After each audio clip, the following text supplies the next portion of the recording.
Hi everyone, welcome to figure out with Kritika. आप सभी का स्वागत है हमारे इस चैनल पे। आज की हम इस वीडियो में एक स्टैटिस्टिकल मेजर को डिस्कस करेंगे, दैट इज़ स्क्यूनेस। स्क्यूनेस क्या होती है, what are different types of curves, positively skewed क्या होता है, नेगेटिवली स्क्यूड क्या होता है एंड इसके पीछे का रीज़न क्या होता है। चलिए सबसे पहले तो समझते हैं स्क्यूनेस क्या है, what is skewness. Skewness may be defined as a statistical measure which determines the graphical representation of all the observations in a given distribution.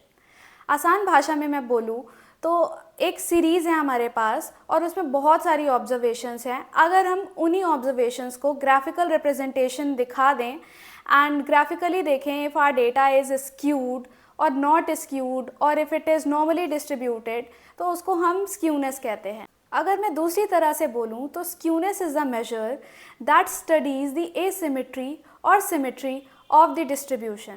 That means जो हमारा ग्राफिकल रिप्रेजेंटेशन है, जो हमारा ग्राफ है, वो सिमेट्रिक है या एसिमेट्रिक है। Let's take an example and उसकी हेल्प से हम इन तीनों सिनारियोज को समझते हैं।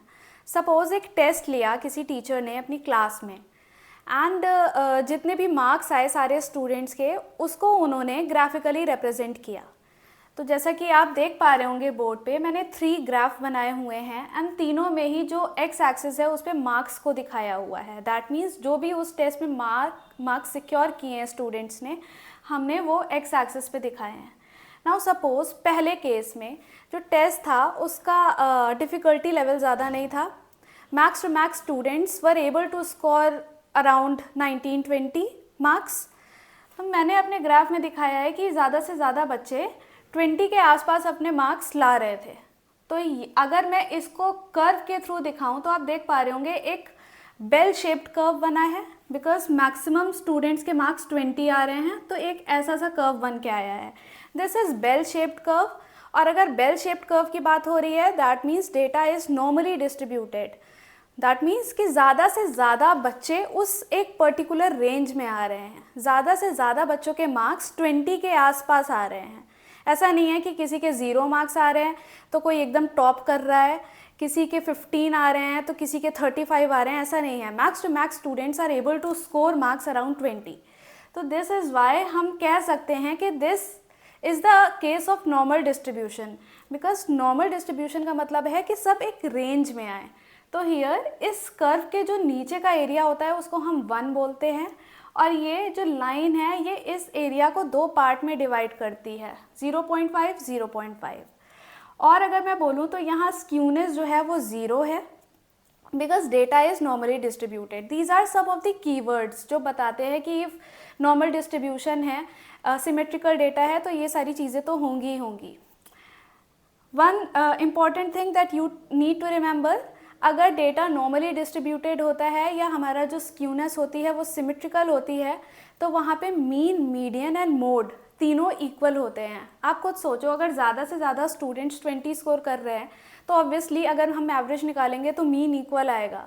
और ऐसे ही मीडियन एंड मोड, ये तीनों जो मेजर्स हैं, स्टैटिस्टिकल मेजर्स हैं, इनको हम इक्वल मानते हैं। नाउ अगर डेटा नॉर्मली डिस्ट्रीब्यूटेड नहीं होगा या हमारा जो कर्व है वो बेल शेप नहीं होगा, तो कर्व या तो पॉजिटिवली स्क्यूड होगा या तो नेगेटिवली स्क्यूड होगा। आसान भाषा में बोलूँ, या तो पहले की तरफ ज़्यादा स्टीप्ड होगा फिर फ्लैट हो जाएगा, या पहले फ्लैट रहेगा फिर स्टीप्ड हो जाएगा। That means positively skewed and negatively skewed, ये 2 केस निकल के आएंगे अगर डेटा नॉर्मली डिस्ट्रीब्यूटेड नहीं है। नाउ हम सेकेंड केस देखते हैं पॉजिटिवली स्क्यूनेस का। पॉजिटिवली स्क्यूड डेटा कब होता है और ये जो कर्व होता है इसको हम कैसे डिनोट करते हैं। सपोज़ जो टेस्ट टीचर ने लिया वो बहुत ही ज़्यादा, उसकी जो डिफ़िकल्टी लेवल थी वो बहुत ज़्यादा थी।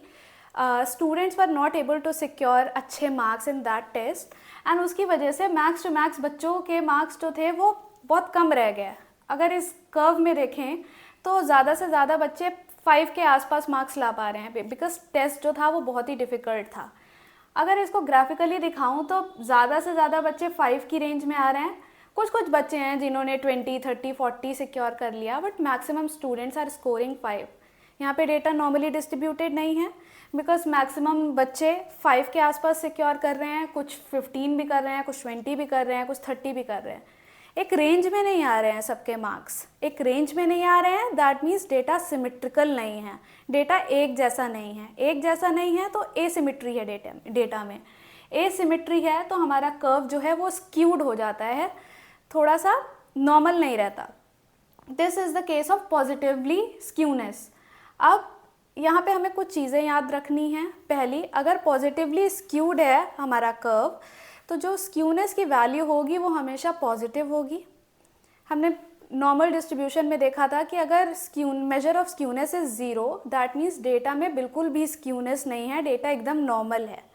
बट वो 0 से जैसे ही बढ़ा वैसे ही वो पॉजिटिवली स्क्यूड हो गया।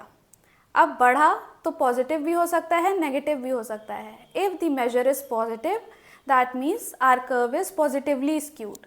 तो इस केस में हमेशा जो स्क्यूनेस का मेजर होगा वो पॉजिटिव होगा। मीन मीडियन मोड के बीच के रिलेशन को हमें याद रखना है। यहाँ पे सबसे बड़ा मीन होता है followed by median then mode. Similarly negative skewness को देखते हैं। सपोज जो टेस्ट था वो बहुत ही ज़्यादा इजी आ गया, जो एग्जामिनर था उन्होंने टेस्ट का जो लेवल रखा वो बहुत ही इजी रखा। So maximum students were able to secure अच्छे मार्क्स, दैट मीन्स 30-40 की रेंज में आ रहे हैं।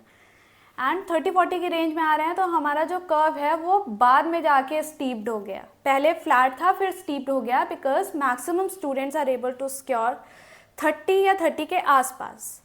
बहुत कम ही लोग ऐसे हैं जिनके अच्छे मार्क्स नहीं आए, ज़्यादा से ज़्यादा बच्चों के अच्छे मार्क्स आ गए। तो यहाँ पे भी हम एक सिमेट्री नहीं देख पा रहे हैं, बिकॉज एक रेंज नहीं है, कुछ अच्छे मार्क्स भी ला रहे हैं, कुछ के कम मार्क्स भी आए हैं। तो बिकॉज यहाँ पे सिमेट्री नहीं है तो our data is asymmetrical.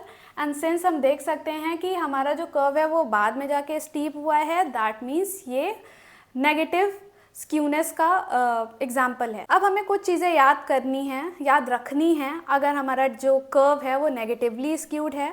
First of all जो मेजर ऑफ स्क्यूनेस है, जो स्क्यूनेस की वैल्यू आएगी इट मस्ट बी नेगेटिव, वो पॉजिटिव नहीं हो सकती। पॉजिटिव होगी तो वो पॉजिटिवली स्क्यूड हो जाएगा, it must be negative. And यहाँ पे जो मीन मीडियन मोड की रिलेशनशिप है it is exactly opposite to positively skewed. That means यहाँ पे मोड सबसे बड़ा है, followed by median then mean. Mean median mode की रिलेशनशिप हमें याद रखनी है, बिकॉज इस पे बहुत सारे MCQs बनकर आते हैं। तो this thing should be cleared.